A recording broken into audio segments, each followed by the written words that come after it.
Every night, when the world falls asleep, the sky wakes up, and the stars stretch out their points and take their places in the dark.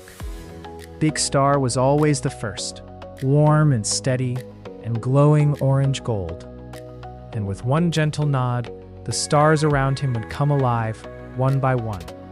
But in one quiet corner, behind a small wispy cloud, a tiny star named Luna watched from the shadows. She was small and pale and afraid, and every single night, the same whisper stopped her from coming out. What if my light is not enough? Far below, in a small bedroom, a little girl sat at her window every night, wrapped in her biggest blanket, cheek pressed against the cold glass, searching the sky for her star.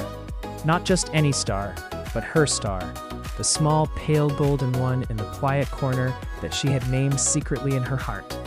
But that corner was dark, and she traced a tiny star in the fog on the glass and watched it fade.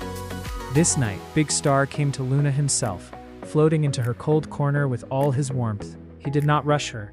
He simply arrived and waited, steady the way a lighthouse is. "Nobody needs to be the biggest light in the sky," he said. "They just need to know you are there." "But what if it is not enough?" Luna whispered. "That is not yours to decide," he said gently. "Shine first, then see." Something made Luna look down, the particular feeling of being looked for, landing in her chest like a quiet bell. Through all those miles of dark, she found a window, and at that window she found a girl. And something passed between them, across that impossible distance, that was wordless and simple and enormous. Luna straightened for the very first time. "She is waiting for me," she said, and her voice did not tremble at all. Luna shone, not carefully but the way a dam breaks, bursting outward in every direction and rolling across the sky in a warm golden wave. The dark corner was gone. In its place was gold, alive and spreading, and Big Star watched with the widest smile he had ever worn.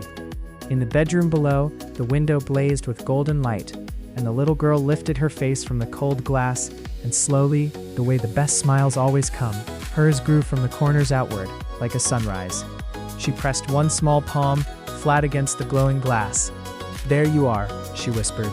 "Some stars remember what it felt like to be in the dark, and so they look back at every window where a child sits searching the sky, and they burn as warm and steady as they can, because they know that somewhere below, someone is looking for them first, and that is more than enough reason to shine."